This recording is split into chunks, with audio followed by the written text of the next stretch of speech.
Hi everybody, what's going on? Welcome to Sit Down. I'm DJ Sixsmith. Tribeca Film Festival has been amazing. We got some filmmakers here that are bringing their film to Tribeca. It's Guinevere Turner, Mary Harron. How are you guys? Great to meet you. Really nice to meet you. So Charlie Says, there's a lot to unpack with this, and when I watched it, it was just fascinating for me to kind of focus on these women and also just think about what this life was like for these women as a part of this Manson family. So for you guys, how did this idea first come about, and what was most fascinating about the women? Mary, let's start with you. Well, actually, I came to it through Guinevere, but I was a young teenager in the late 60s, so I was very affected by that story, and it's part of the consciousness of anyone who's alive at that time.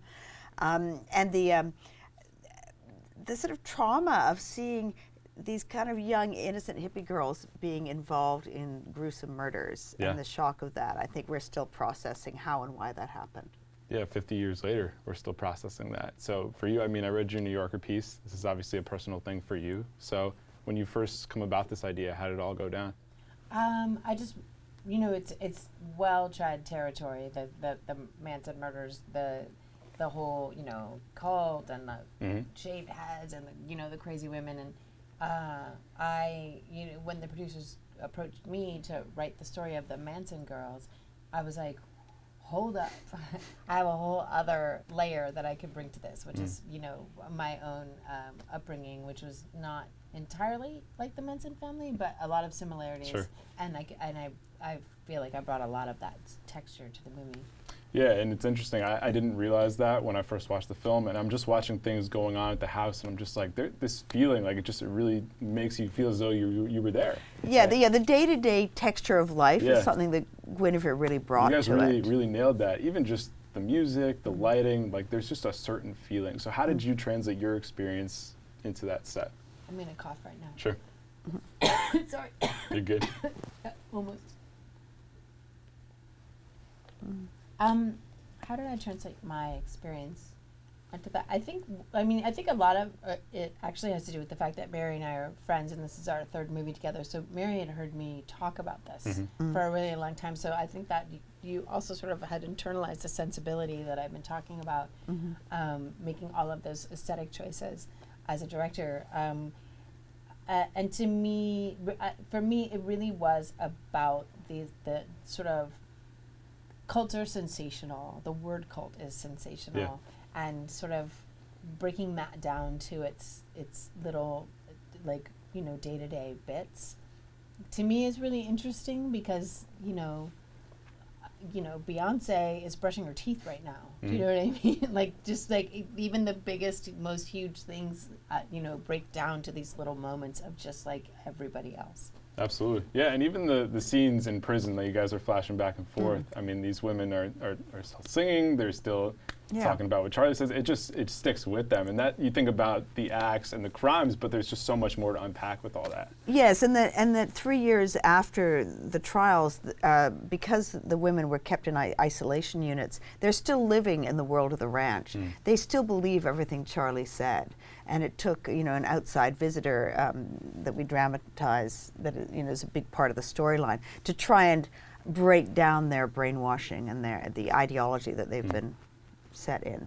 No doubt. So what was the biggest challenge of making this movie? You guys have made movies for, you know, almost 30 years. What was the challenge? Shooting it in 20 days, I'd say, was a big. But that it's so difficult. Like, you guys are used to just longer time frames, and now it's like 20 days, run and gun, we're going to premiere, we're going to stream it. What was American Psycho day-wise? Between 35 and 40.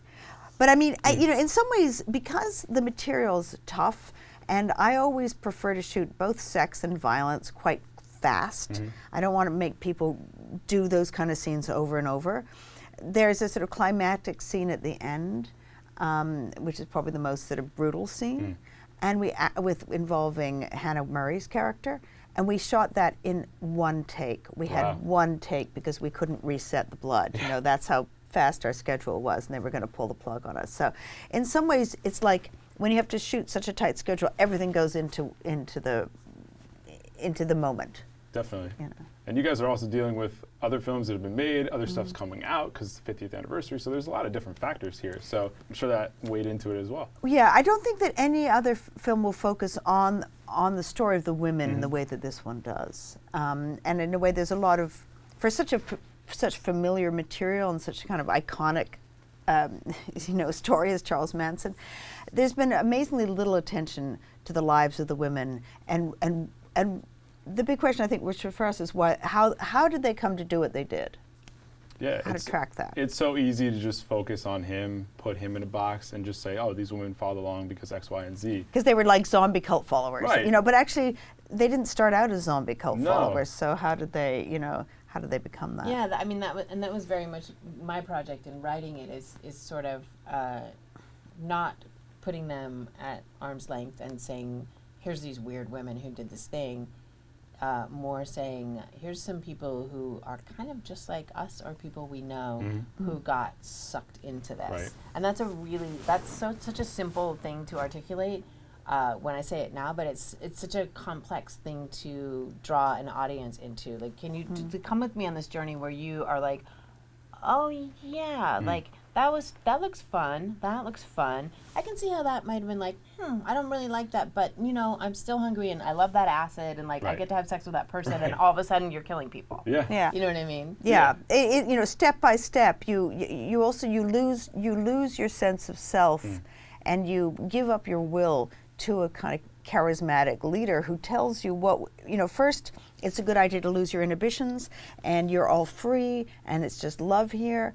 And then, I'm angry at this person, and maybe we take revenge, and maybe the outside world is all full of enemies, and he builds a world of paranoia, and there's a coming, apocalypse where we're going to live in an underground cave for 100 years, and before you know it, you're believing the craziest stuff. All in for the cave. All in for the cave. Yeah, that seems to be a constant thing with these cults. It's like the cave. There's a cave, and there's apocalypse, and somehow we're going to be the only ones who will survive and will rule the world. It's like, okay, I believe that. When you're stuck in that world, and that's your only world, then, like you said, it's very easy to get sucked into that. So we on the outside said, no way, that would never happen to us. But then, as you start to break this down, you can understand how this can happen so quickly. And when we were shooting, I was thinking, well, I really understand. The Manson family is such a story of the '60s, because the whole family, these women and young men were completely isolated on a ranch, miles and miles from LA. No TV, no radio, very little outside world contact.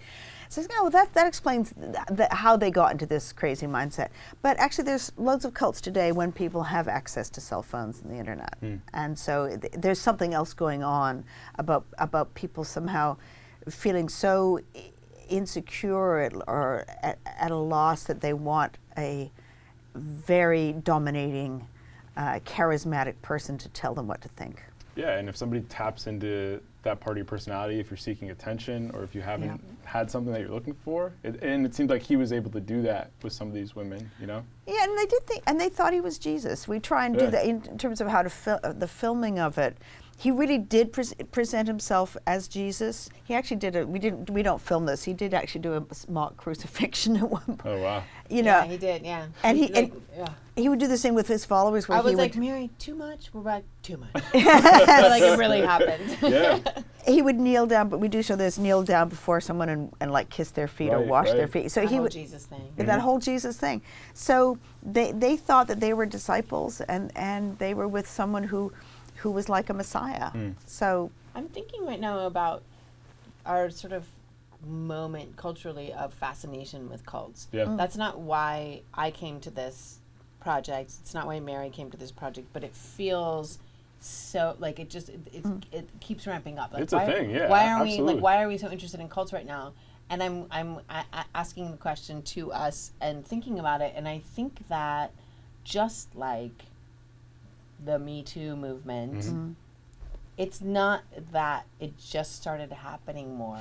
It's just that we're all kind of looking around and being like, oh, that's what's happening. Yeah. That's what's been right in front of us the whole time. This is what's been happening for a really long time. Yes. And I think actually people are coming out and talking about cults that they've belonged to or breaking ranks or whatever. But I think it's also, times of instability, times of anxiety. And this is a big, the 60s were big time of anxiety. So political assassinations and upheaval and like culture war. And in this case, fear of the ecological apocalypse. People, there's a lot of anxiety about what's happening in the world. And that, unfortunately, is a time when people might seize on to simple answers.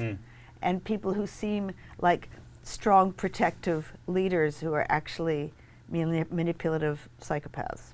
No, that's a really great point. People just seeking comfort in Yeah. times of discomfort. I mean, you think about 1968 as a whole and just MLK, Yeah. RFK, and then you go to 69 and then this whole groundswell with Manson is happening. Yeah. Makes perfect sense. And Yeah. even like how the 2016 election just shook people to their core. Yes. And several different things happened out of that. But just like you said with the Me Too movement, like being able to have those conversations now where people were not having these conversations. You writing your New Yorker piece, that may not have happened a couple years ago, you know?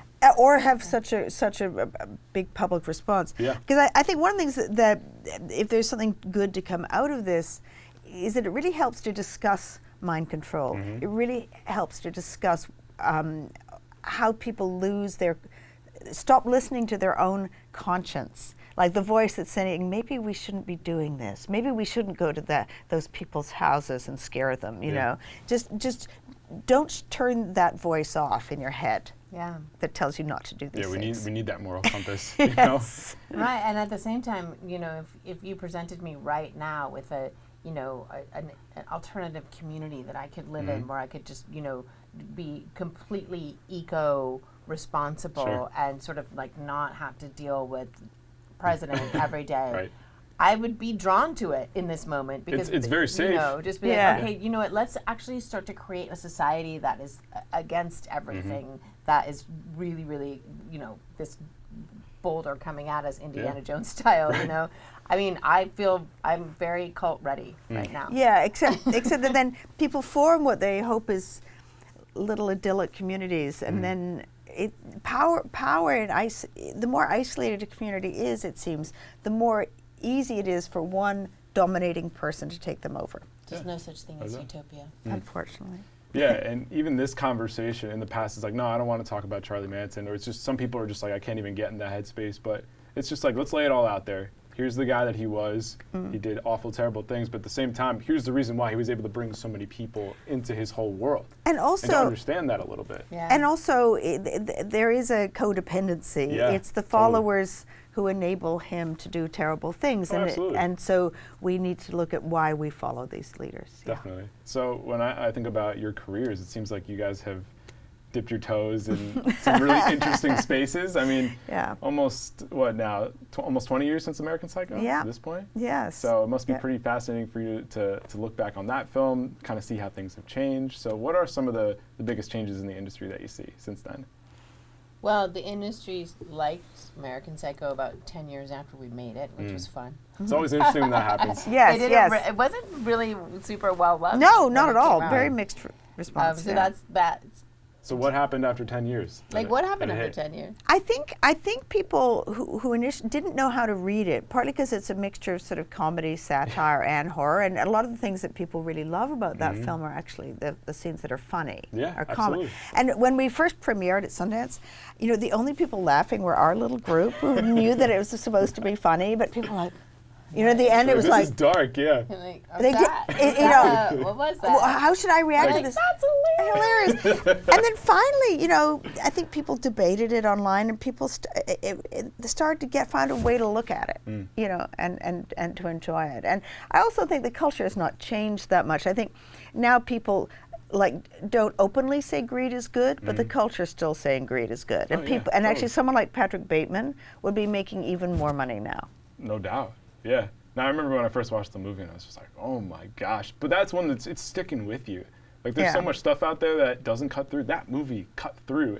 And it's just really interesting that it took the 10 years. But I mean, it must be cool that you guys are getting the love that you thought you'd get at that time. It's amazing. It's amazing because at the time I was like, wait, that, like, I think it's great. You're like, where's the love? It's like, I think this is a good movie. And I remember 5 years after, someone I was working with saying in our TV show saying, you know, that's a really good movie. How come that didn't get more attention? How come people don't talk about the movie? And I was like, yeah, I think it's a good movie. And then 10 years later, it's like now, it's like people don't stop. It's extraordinary. Also, the appreciation for Christian Bale these years later. Yeah, too. so And that like, really. They look at that role and they're like, wow. Yeah, I think a new generation also like saw Christian in a bunch of stuff and then went back and like, what else has he done? They're like, oh. Like, oh my gosh. Okay, yeah, they're like, wait, the guy from Batman did this? Yeah. 'Cause that honestly was for me. I was like, all right, he's cool in this, but like, my friends in college were like, you got to watch this. And I was just like, Wow. Oh, This is an unbelievable acting job. And the writing from you guys, too, just allowed that to come out on the screen. It should be noted that Mary had to fight to cast Christian Bale. Really? So hard. I was fired from the movie because I'd wanted to cast him for a while, and then they kind of asked me back. Yeah, because he was nobody at that point. He'd done a few European indie movies. And this is what happened. And I always want to people who love American Psycho to imagine this. In the interim, Leonardo DiCaprio was cast as Patrick Bateman, and Oliver Stone was going to direct the movie. Now imagine that movie. Wow. Yeah. A fresh off the boat, so to speak, of Titanic, Leo DiCaprio. Totally different movie. I like a really different movie. Yeah, I kind of want that movie to be made. Yes. Just to be like... It's a very interesting what if, but the version that does come out ends up being incredible. But yeah, it would have been strange going from Titanic to that. No, that's what I thought. It's like you can't make this film with someone who's the hero of a billion 15-year-old girls. Yeah. It just and also, like, right. one of the genius parts of casting Christian in the movie was that he wasn't super famous. Yeah. And so you can believe that he could be mistaken for all the other super handsome guys with all the same, Right. Whereas Leo just doesn't work was like, the same no, that's way. fucking Leo DiCaprio. And also nobody looks like, how are you going to get 6 people look like Leonardo DiCaprio? Yeah. But No way. No. Yeah. Much easier to do with somebody you haven't really met. Yeah, before. and Christian's kid, you could cast, and also the people who weren't famous, Justin Theroux, lots of people are famous now are cast in that movie, No, it's a cool thing to look back on. So what's like a little memory you guys still have from that whole process? Oh, Guinevere lying, she's in the movie, lying on I'm saying to Guinevere, you have to lie on the bathroom floor covered in blood, sort of for like an hour because I'm shooting this scene. There is a scene when Patrick is running through the bathroom chasing after the woman after he kills me. You barely even see it, but there's like a bloody naked person. Oh, wow. So just my bloody ass. Yeah. It could have been anyone. Yeah. But Mary's like, please do this. And like, because of fake blood, they have to kind of just put a tent over you while they do reset. So like, I just like laid on my face, covered in blood, naked, while crew stepped over me for hours. Oh my gosh. And you can't even tell it's me. Oh, yes, I can tell it's you. Well, you can tell, I but I don't know if anybody else at home is just like, that's a bloody butt right there. Yeah, no, I'm convinced I can tell. But that is her ass. Yes.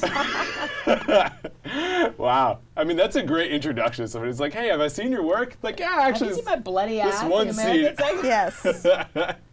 Wow, that's a great memory. Yeah. So I'm sure people will have some memory. Yeah, good times, right? I'm sure people will have some interesting thoughts when they watch your film. What are a couple of big things you want people to take away from it?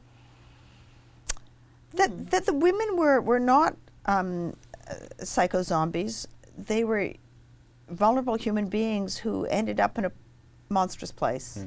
Yeah. And that Charles Manson himself was also a human, not a superhuman, not the most evil man in the world. He was a fallible pimp con man. And not Jesus. And not Jesus. And a failed musician, and just like a regular dude who really lucked out with the moment that he came out of prison and just found a bunch of really young people who wanted something. Yeah, the time, the environment, the situation. Just time. He could have done damage to a couple people in his private life, but he wouldn't be the icon of evil that he is today. It didn't exactly have the musical touch. You guys were able to show that in the film. Yeah. Could have had a couple minor pop hits, The shit will get stuck in your head, this song. Yeah, unfortunately, we all went around singing this. So I thought, well, I guess he had something, because it does have a hook. It gets in your head. Right, because they're singing on the bus, singing in prison, singing at the house, Yeah, I'm sure for you guys, you're like, okay, we've heard it all. Right. Oh my God, why is that song in my head? I'm in the shower right now. Yeah.